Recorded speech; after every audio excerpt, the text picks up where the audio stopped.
تعال افرجيكوا قديش احنا غلابة ومساكين اهل غزة. اي حاجة بتمشي معنا مساكين يا زلمة.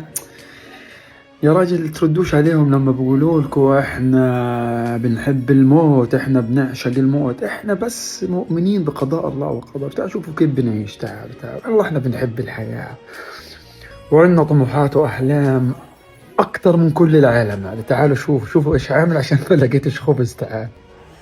طبعا هتطفي الخزان قلبها عشان ما تبردش، واعطي قرار للصغار. طبعا هذه الحاجة ما بيعرفها الا اللي ساكن في غزة، هذه موروث غزاوي.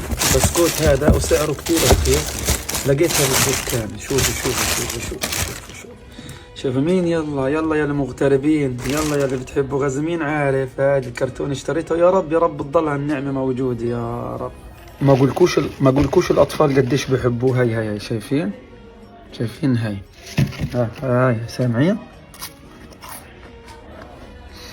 صح فيش خبز بس بتمشي الدنيا. وبيجي واحد بيقول لك شعب يعشق الموت. يا عم والله بنحب الحياة والله وحياة الله غلابة.